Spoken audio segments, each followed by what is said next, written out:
If I told you that the strongest empire in history wasn't built on swords, soldiers, or strategy, but on IOUs, would you believe me? Not gold, not armies, not land. Debt, quiet, invisible, and everywhere, has done more to conquer nations, control populations, and rewrite history than any war ever fought. Every major civilization that rose to power used debt as its secret weapon, and every society that collapsed ultimately did so because of debt. By the time we're done, you'll be able to understand how debt really works, and you'll see the world completely differently. That's why you should subscribe to this channel. Debt began as a survival tool.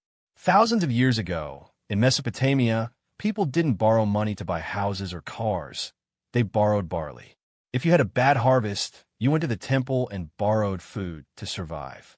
But your debt wasn't just yours. Your wife, your children, even your land could be seized if you couldn't pay.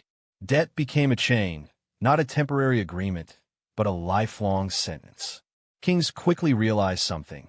Why conquer people with violence when you can control them with debt? So they created the world's first financial system. Temple loans, interest rates, debt slavery, and eventually debt forgiveness. Every 30 years, Babylonian kings wiped out all debts. Not because they were generous, but because they knew a society crushed by debt collapses. Erase the debt, and productivity returns. But debt was about to evolve into something far more powerful. Fast forward to ancient Rome, the first true superpower built on credit. Rome mastered debt like no civilization before it. They didn't heavily tax conquered lands. They lent to them at interest.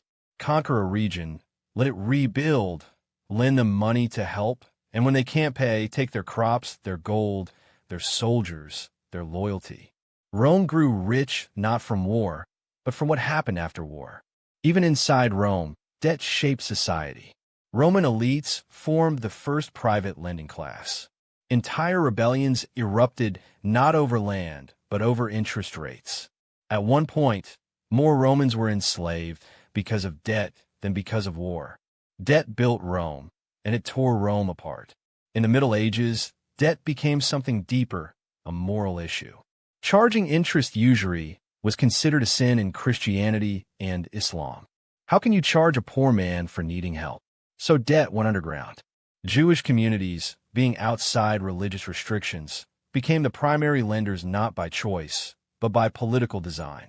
Kings borrowed from them, then taxed the people to repay the loans, and when kings didn't want to repay, they expelled the lenders or seized their assets.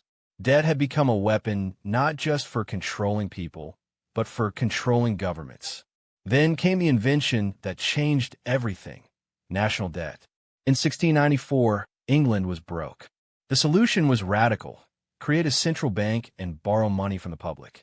For the first time, a government could borrow virtually unlimited money. Citizens could buy government bonds. Wars could be fought without immediately raising taxes. From that moment on, wars no longer ended when treasuries ran out. They ended when credit ran out. Debt became the fuel of military dominance. Napoleon famously said, "The hand that gives is above the hand that takes." Whoever controls credit controls the world. By the 1800s, the most powerful nations weren't those with the biggest armies, but those with the deepest access to debt markets. Then came the United States, the modern masters of debt. They made the dollar the world's reserve currency, created the World Bank and the IMF, funded nations with development loans. But these loans had a hidden purpose: to keep countries dependent, paying interest, and politically aligned. This is debt diplomacy, economic colonization without ever firing a bullet. A nation that owes you money cannot rebel. A nation that depends on your currency cannot break free. A nation that relies on your credit will follow your policies. Debt became more powerful than armies. And at home, America used debt to control its own population. Credit cards, student loans, mortgages, auto loans, and medical debt. They didn't build an empire on slavery. They built one on monthly payments. Modern feudalism, not with chains, but contracts. Not with whips, but with interest rates. Debt works because it targets the human mind. First, fear. Fear of losing your home, your business, your status. Second, obligation. You can ignore a king or a politician, but you cannot ignore a lender. Third, hope. Debt always disguises itself as opportunity. This loan will change your life. This credit will help you grow. This mortgage is an investment. Debt doesn't attack, it seduces. It makes you believe you chose it, even when it chose you. Today, debt is everywhere, yet almost invisible.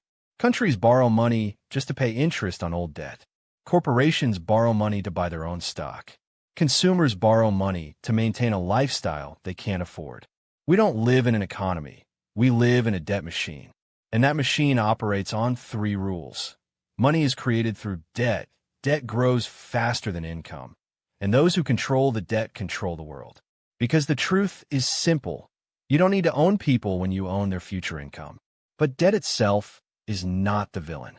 Debt built the Great Wall, the Roman roads, the American railways, the internet, and modern medicine. Debt is just a tool. The real danger is who holds it. When citizens hold debt, it builds nations. When empires hold debt, it controls nations. When banks hold debt, it traps nations. Debt doesn't just conquer bodies, it conquers choices.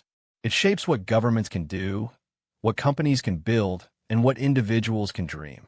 Debt decides your life long before you do. So the next time someone says war built empires, tell them the truth. Debt built empires. Debt destroyed empires. Debt is empire. And right now, every major nation on earth is drowning in debt. The question isn't who will win. The question is who will own the debt when the collapse begins. Because whoever owns the debt owns the future, and history will repeat itself, just as it always has.